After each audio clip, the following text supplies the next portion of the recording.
ನಮಸ್ಕಾರ. ಶ್ರೀ ಕರ್ನಾಟಕ ನ್ಯೂಸ್ಗೆ ಸ್ವಾಗತ. ನಾನು ತಸ್ಲಿಂ ಕೇಸಿ. ಇರಾನ್ ಇಸ್ರೇಲ್ ಮಧ್ಯೆ ನಡೆಯುತ್ತಿರುವ ಯುದ್ಧದ ಹಿನ್ನೆಲೆ ಹಾವೇರಿ ಜಿಲ್ಲೆಯಲ್ಲಿ ಗ್ಯಾಸ್ ಸಿಲಿಂಡರ್ಗೆ ಹಾಹಾಕಾರ ಹೆಚ್ಚಾಗಿದೆ. ನಗರದ ಮಾಗಾವಿ ಗ್ಯಾಸ್ ಏಜೆನ್ಸಿಯಲ್ಲಿ ಸಿಲಿಂಡರ್ ಕೊಡುವಂತೆ ಗ್ರಾಹಕರು ಮುಗಿಬಿದ್ದಿರುವ ದೃಶ್ಯಗಳು ಕಂಡುಬಂದವು. ದಿನಕ್ಕೆ 12,000 ಸಿಲಿಂಡರ್ಗಳು ಬುಕ್ಕಿಂಗ್ ಆಗ್ತಿವೆ.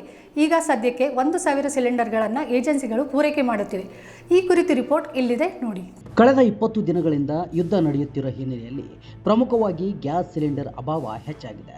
ಇದು ಹಾವೇರಿ ಜಿಲ್ಲೆಯಲ್ಲಿಯೂ ದಿನದಿಂದ ದಿನಕ್ಕೆ ಸಿಲಿಂಡರ್ ಸಮಸ್ಯೆ ಹೆಚ್ಚಾಗಿ ಕಾಣುತ್ತಿದ್ದು, ಇಂದು ಕೂಡ ಸರದಿಯಲ್ಲಿ ನಿಂತು ಜನರು ಗ್ಯಾಸ್ ಸಿಲಿಂಡರ್ಗಾಗಿ ಕಾಯುವಂತಹ ಸ್ಥಿತಿ ನಿರ್ಮಾಣವಾಗಿತ್ತು. ಇನ್ನು ಬಂದಂತಹ ಗ್ರಾಹಕರು ನಾವು ಬುಕ್ ಮಾಡಿ ತುಂಬ ದಿನಗಳಾಗಿದೆ, ಆದರೂ ನಮಗೆ ಸಿಲಿಂಡರ್ ಸಿಗ್ತಿಲ್ಲ ಎಂದು ತಮ್ಮ ಕೆಲಸವನ್ನೆಲ್ಲ ಬಿಟ್ಟು ಸಿಲಿಂಡರ್ಗಾಗಿ ಪಾಳಿ ಹಚ್ಚಿ ಕಾಯುವ ಸ್ಥಿತಿ ಬಂದಿದೆ ಎಂದು ಹೇಳಿದರು. ಇನ್ನು ಕೆಲವರು ಗಲ್ಫ್ ರಾಷ್ಟ್ರಗಳಲ್ಲಿ ಯುದ್ಧ ಶುರುವಾಗುವ ಮೊದಲೇ ಅಮೆರಿಕ ಅಧ್ಯಕ್ಷರು ಮೊದಲೇ ಹೇಳಿದ್ರು, ನಾವು ಯುದ್ಧವನ್ನು ಸಾರುತ್ತೇವೆ ಅಂತ. ಇದಕ್ಕೆ ಅನುಗುಣವಾಗಿ ಕೇಂದ್ರ ಸರ್ಕಾರ ಕೂಡ ಸಾಮಾನ್ಯ ಜನರಿಗೆ ಹೊರೆಯಾಗುವ ಮುನ್ಸೂಚನೆಗಳು ಕಂಡು ಬಂದಾಗ ಕೇಂದ್ರ ಸರ್ಕಾರ ಎಚ್ಚೆತ್ತುಕೊಳ್ಬೇಕಿತ್ತು. ಇದು ಕೇಂದ್ರ ಸರ್ಕಾರದ ಬೇಜವಾಬ್ದಾರಿತನ ಎಂದು ಕೇಂದ್ರದ ವಿರುದ್ಧ ಹರಿಹಾಯ್ದರು. ಈಗ ಗಲ್ಫ್ ರಾಷ್ಟ್ರಗಳಲ್ಲಿ ಏನು ಯುದ್ಧ ಸ್ಟಾರ್ಟ್ ಆಗ್ತದೆ,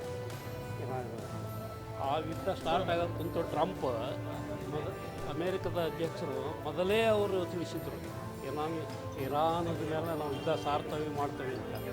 ಆವಾಗ ಕೇಂದ್ರ ಸರ್ಕಾರದವರು ಎಚ್ಚೆತ್ತುಕೊಳ್ಬೇಕಾಗಿತ್ತು. ಯಾಕಂದರೆ ಇಂಧನ ಕೊರತೆ ಬರ್ತೈತಿದ್ದು ಒಂದಿಲ್ಲ ಒಂದು ಜನಸಾಮಾನ್ಯರಿಗೆ ಹೊಡೆದು ಬೀಳ್ತೈತಿ.